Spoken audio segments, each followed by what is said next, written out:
Heureuse de vous retrouver pour vous informer. Mesdames et messieurs, bonsoir et bienvenue dans cette grande édition du journal de 19h sur Mondico Télévision.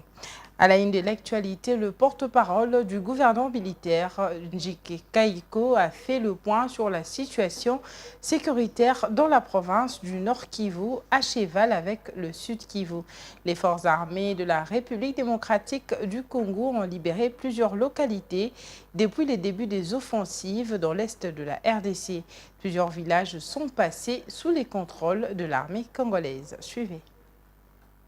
D'abord, vous devez savoir que l'armée rwandaise et ses multiples alliés avaient comme intention de progresser vers le Sud Kivu. Et ici, nous sommes à Lumbishi, qui est la première localité que l'armée rwandaise LM23 avait récupérée. Non seulement Lumbishi, mais aussi, vous voyez, les crêtes Bitagata et Kamatale. Et toutes ces crêtes surplombant la cité de Lumbishi. Et vous comprendrez que depuis ce temps-là, nous les avons délogés, non seulement à Lumbishi, mais aussi à Luzirantaka, à Kamatale, à Bitagata, récemment ici, à Kabingo, parce que, comme vous le savez, ils avaient comme intention d'exploiter les minéraux. Il y a un gisement minier au niveau de Kabingo. Et partout là-bas, ils ont été repoussés.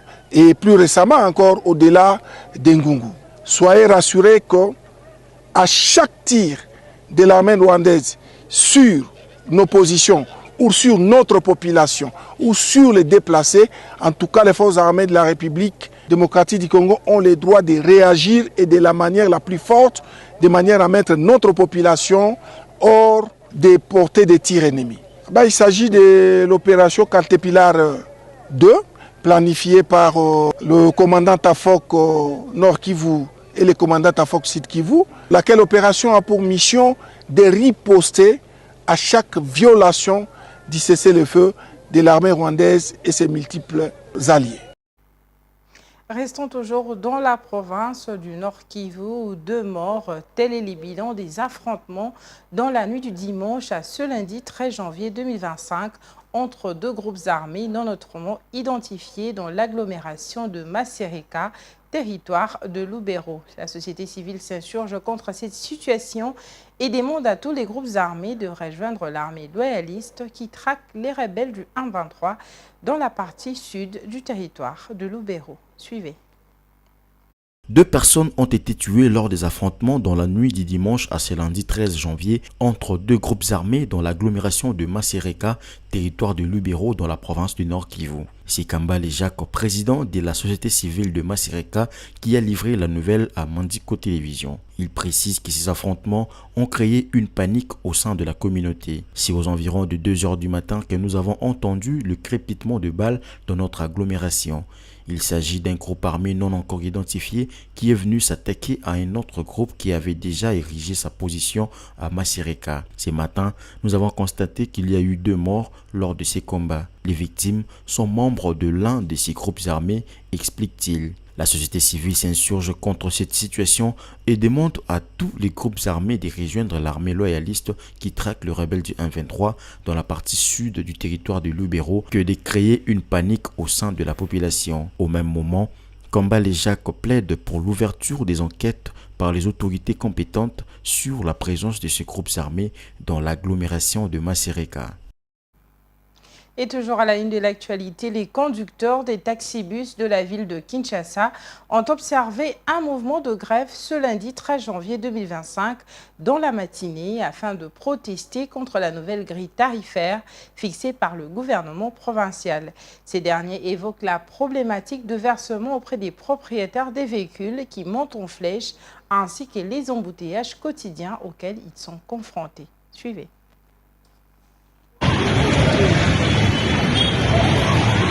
La grève des conducteurs des véhicules de transport en commun de Kinshasa a entraîné des perturbations pour le déplacement des Kinois ce lundi 13 janvier 2025. À cause de la rareté des taxis et taxibus dans les arrêts, plusieurs Kinois et Kinoises ont passé plusieurs heures à différents arrêts. Certains ont décidé de faire la marche pour se déplacer d'un coin à un autre. Par leur mouvement de grève, Les chauffeurs de transport en commun protestent contre la nouvelle grille tarifaire récemment publiée par l'hôtel de ville de Kinshasa. Les prix de certains trajets ont été revus à la baisse.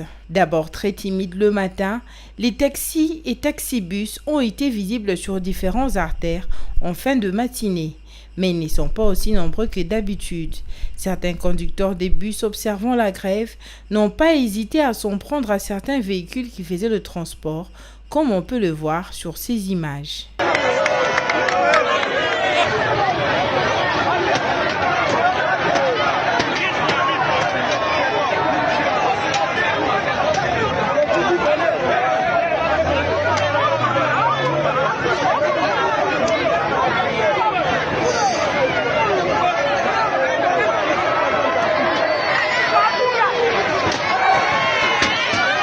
D'autres taxibus ont fait le sectionnement des tronçons appelés demi-terrain à Kinshasa. Notons que c'est depuis le mardi 7 janvier 2025 que le ministère provincial de Transport et Mobilité urbaine de la ville de Kinshasa a publié cette nouvelle grille tarifaire pour le transport en commun à travers toute l'étendue de la capitale congolaise. Une démarche qui vise à réguler ces secteurs où de plus en plus la population est confrontée à des coûts arbitrairement fixés par des conducteurs selon qu'il s'agit de heures de pointe ou non. Restons toujours dans la ville de Kinshasa où des policiers ont été déployés dans différents coins stratégiques environnant le marché central de Kinshasa, capitale de la RDC, pour poursuivre la destruction des marchés pirates qui obstruent la circulation des personnes et des véhicules. Après l'avenue du Commerce, le week-end dernier, les marchés pirates situés sur les avenues Bokassa, Rwakadingi et Kassavubu ont été détruits à la grande satisfaction de la population. Viningali Junior nous fait le point. Les policiers poursuivent sans relâche l'assainissement sur les artères principales de Kinshasa, capitale de la République démocratique du Congo, devenue impraticable. Le week-end dernier, la commissaire supérieure adjointe Esther Massoudi, commandant du marché central de Kinshasa, et son équipe ont évacué le marché pirate se trouvant sur les avenues Bokassa, Rwakadingi et Kassavubu. Cette fois-ci, comme les autorités du pays sont déterminées, le commissaire de la police provinciale Blaise Kilimbalimba est déterminé. Nous aussi, accompagnés du commandant de l'assainissement, nous sommes déterminés. Personne ne retournera ici. Celui qui retournera ici va subir la rigueur de la loi. Ça fait 2 jours depuis que nous... Satisfait du travail réalisé par la police qui a réussi à dégager la voie envahie autrefois par les vendeurs, Christian, habitant de Kinshasa, encourage l'initiative et espère à l'aboutissement de cette opération par la réhabilitation de cette artère d'une importance capitale à Kinshasa. Je suis très content parce que nous avons vu ce qui se passe ici. La route Bokassa a été, pendant un moment, dans des mauvais états et nous sommes en train de constater ce qui se passe. Il y a un travail qui vient d'être lancé. Et nous ne savons pas jusqu'où ça ira ce travail parce qu'au Congo, nous assistons à des problèmes, à des œuvres qui n'arrivent jamais à la fin. Et nous sommes dans un pays où nos autorités commencent de travaux mais qui ne les achèvent pas. Alors nous demandons que ce travail qui vient de commencer, que ça touche à sa fin et nous serons très contents. Cependant, certaines personnes estiment que l'autorité urbaine devra prévoir un autre site où ces commerçants pourront exercer leurs activités qui constituent leur gagne-pain en toute quiétude. Ce qui fait mal, c'est de voir comment est-ce que les étalages de vendeuses ont été cassés. L'avenue était encombrée, mais maintenant elle est dégagée et ça fait du bien. Mais ça fait mal pour ces mamans, mais pour la route, c'est vraiment merveilleux de l'avoir dégagée. Cette route semblait ne plus exister et pourtant, elle était bel et bien là. Si l'autorité peut aider nos mamans, leur donner une place pour vendre, pour nous faciliter aussi dans nos familles. Mais hormis cela, nous apprécions l'état actuel de la route. En tout cas,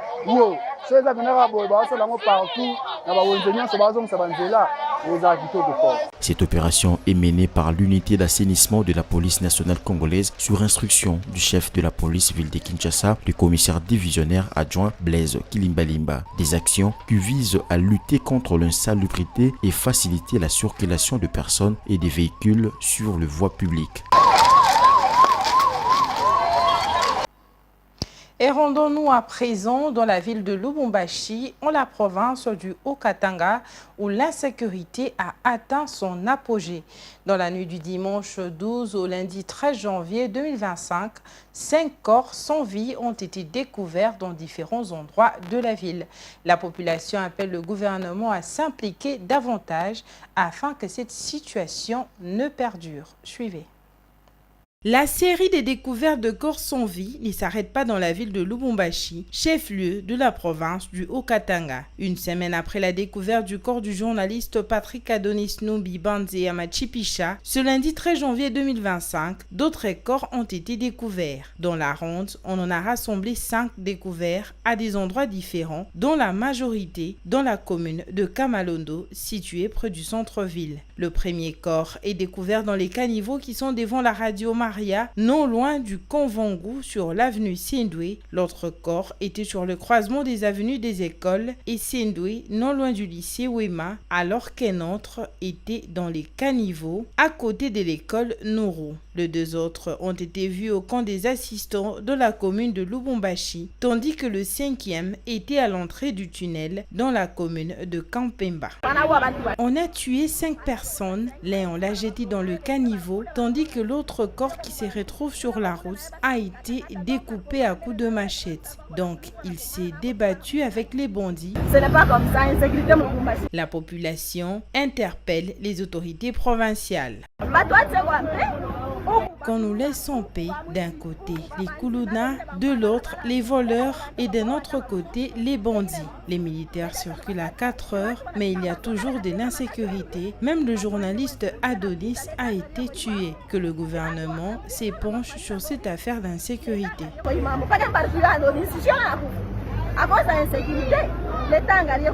À noter que la semaine dernière, au lendemain de la découverte du corps du journaliste Adonis Numbi, le gouverneur du Haut-Katanga, Jacques Kabula Katwe, avait appelé à la mobilisation de tous pour dénoncer les cas suspects. La police, elle, demeure en alerte maximale pour la sécurité de la population et c'est bien. Restons toujours à Lubumbashi, où plusieurs quartiers de la ville à Lubumbashi, chef-lieu de la province du Haut-Katanga au sud-est de la RDC, sont confrontés à des coupures intempestives de l'électricité. Une situation qui devient préoccupante pour les habitants de cette ville à cause des préjudices causés dans certaines activités commerciales et ménagères. La principale cause est le vol des câbles électriques sur la ligne du barrage hydroélectrique de Ndilo 1. Suivez. À Lubumbashi, chef-lieu de la province du Haut-Katanga au sud-est de la République démocratique du Congo, plusieurs quartiers éprouvent des difficultés pour la desserte en électricité. Des coupures intempestives sont enregistrées à la longueur de journée, perturbant ainsi plusieurs activités qui dépendent de l'énergie électrique. C'est le cas des tenanciers des salons de coiffure, des ateliers de couture et autres établissements commerciaux. Pour certains, ils payent les factures comme d'habitude sans pour autant bénéficier de cette énergie électrique.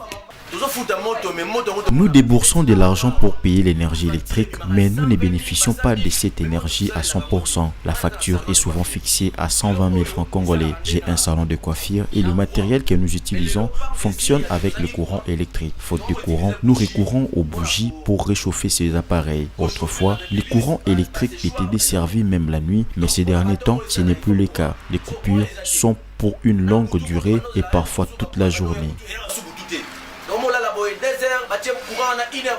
Du côté de la SNEL, les directeurs régionaux justifient ces problèmes de desserte en électricité par des vols récurrents des câbles électriques sur les réseaux de distribution. Nous connaissons ces derniers temps des perturbations sur les réseaux de distribution sud, plus précisément dans les grandes villes de Kolwezi, Likasi, Fungurume, Lubumbashi, Kasumbalesa avec ses environs. Comme vous l'avez constaté, lié plus, même pas aux actes au vol, mais aux actes de sabotage carrément, parce que les inciviques se sont permis de sectionner les conducteurs en aluminium sur 4 portées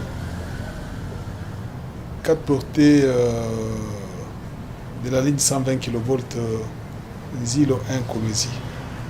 Or, c'est la seule ligne qui nous permet d'évacuer toute la production d'Enzilo vers les répartiteurs ouest à Kolwezi. Le directeur régional de la SNEL a saisi cette occasion pour appeler la population à la prise de conscience et l'a invité à dénoncer tous ces inciviques qui perturbent les réseaux électriques. Les messages de la population, c'est dénoncer pratiquement tous ces actes de vandalisme. C'est les dénoncer, c'est dénoncer toutes ces occupations anarchiques. C'est également respecter les emprises, ne pas venir construire en dessous des emprises. Rassurons que la SNEL continue à travailler, fait un effort dans ces conditions difficiles et nous continuons toujours à donner de l'énergie électrique. La SNEL rassure ses abonnés que la situation sera rétablie d'ici peu et que tout sera remis dans l'ordre. La population attend voir les améliorations de la desserte en électricité pour continuer les activités comme d'habitude. Et un mot de santé dans ce journal, la sciatique, communément appelée nerf sciatique, est une maladie qui touche de nombreuses personnes. La douleur se présente sous forme d'engourdissement, de fourmillement, des crampes et des troubles des sensations, causant ainsi du tort à la langue à la personne qui souffre de cette maladie, tout en rendant progressivement la mobilité difficile si la prise en charge est tardive.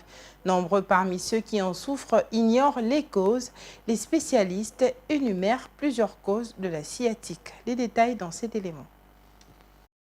De plus en plus de personnes souffrent de la sciatique à Kinshasa, capitale de la RDC. Selon les spécialistes, sur plusieurs patients qui consultent pour les douleurs intenses et persistantes liées au dos, près de la moitié souffrent de la sciatique. Quant à l'âge de patient, il varie de 50 ans et plus. Les faux mouvements au niveau du dos, le surpoids, les lourdes charges, le port excessif des chaussures aux talons à un certain âge chez les femmes sont autant des facteurs qui peuvent favoriser la survenue de la sciatique. Anna Tumba, cinquantaine révolue, mère de famille et infirmière. Elle souffre de la sciatique depuis 1998. En 2006, elle a connu une deuxième crise avant de se rendre à l'hôpital. Elle n'utilisait que les séances de massage à domicile pour soulager sa douleur. Elle est venue 6 jours pour un contrôle de routine dans un centre médical de la cité des anciens combattants dans la commune de Ngaliema à l'ouest de Kinshasa. Lorsque j'ai eu une deuxième crise en 2006, je suis retournée auprès du médecin qui m'a recommandé d'aller au centre pour handicapés. Ils ont refait les examens et ont confirmé la maladie. Cette fois-là, on avait aussi fait l'examen de la colonne lombaire. On a trouvé que j'avais une hernie discatrose lombo-sacrée L4, L5, comme le nerf va de la tête et descend jusqu'au membre inférieur. C'est ainsi qu'il était comprimé et causait les nouvelles douleurs que je ressentais. Très souvent, quand les premiers symptômes apparaissent, de nombreuses personnes recourent à l'automédication, d'autant plus que ces symptômes s'apparentent à ceux d'autres maladies. Le médecin conseille de consulter dès que l'on se sent malade. Lorsque vous êtes atteint, parce que les malades ne savent pas que non, je suis atteint de nerfs sciatiques. Donc il doit d'abord aller dans les centres les plus proches.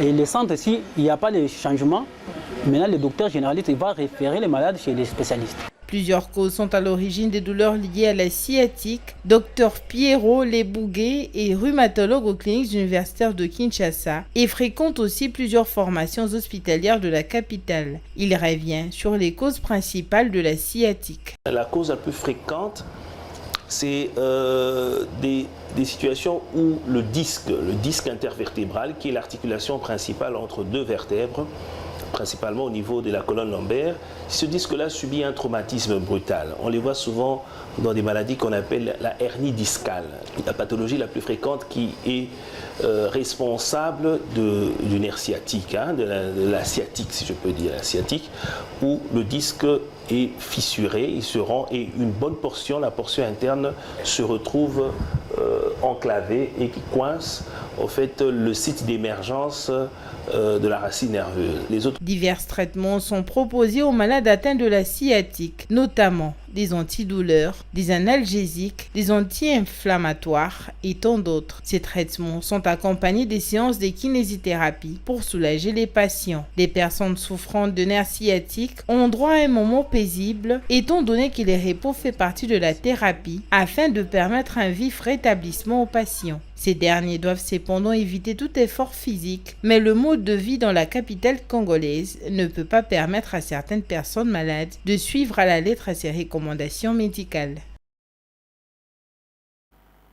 Et terminons avec cette information en dehors de nos frontières. Dans la deuxième ville des États-Unis, les feux ont toujours fait rage et ont tué en 6 jours au moins 24 personnes. Ces incendies, déjà classés parmi les 5 plus gros jamais répertoriés à Los Angeles, doivent notamment leur puissance à la topographie des lieux. Mais si les causes restent encore inconnues, d'autres facteurs comme l'urbanisation ou la défaillance des lignes à haute tension sont pointés du doigt. Suivez. Au milieu d'un paysage de cendres, une maison blanche se dresse presque intacte. C'est la seule construite en pierre. Aux alentours, tout a brûlé. L'image prise dans le quartier de Malibu a fait le tour de médias. C'est un miracle, a réagi son propriétaire auprès de la presse locale. Pourtant, ce miracle tient moins du hasard que des choix architecturaux bien précis. Des murs en stick, un toit ignifuge et l'absence de matériaux inflammables. À elle seule, cette photographie illustre le paradoxe auquel la Californie fait face alors que la région est régulièrement touchée par des incendies. La région de Los Angeles est connue pour ses paysages escarpés, ses collines arides et ses forêts de chaparral, un écosystème particulièrement propice aux incendies. Mais l'urbanisation effrénée, la mauvaise gestion de réserves d'eau et l'utilisation de matériaux très inflammables combinés à une végétation dense accroissent grandement le risque de propagation des flammes. Ces derniers jours, les autorités locales dans leur gestion de feu ont en fait la mère expérience. Bouches d'incendie à sec, réserve d'eau insuffisante, absence de débroussaillage et réduction du budget des pompiers, les critiques fusent. En 2021, le gouverneur californien Gavin Newsom avait annoncé un plan de plusieurs milliards de dollars pour moderniser le réseau électrique et renforcer les infrastructures contre les incendies. Mais la hache est titanesque, le défi consistant à sécuriser des milliers de kilomètres de lignes tout en répondant aux besoins énergétiques d'une population croissante. Si la région se trouve aujourd'hui au cœur d'une crise environnementale sans précédent, certains experts s'interrogent. La Californie pourrait-elle devenir invivable? Affaire à suivre. Voilà, c'est avec cet élément des États-Unis que prend fin ce journal de ce soir. C'était un plaisir pour nous de vous informer. Quant à moi, je vous retrouve demain à 19 h pour la grande édition et toujours avec le même plaisir. D'ici là, bonne suite de programmes sur nos antennes. Bonsoir chez vous.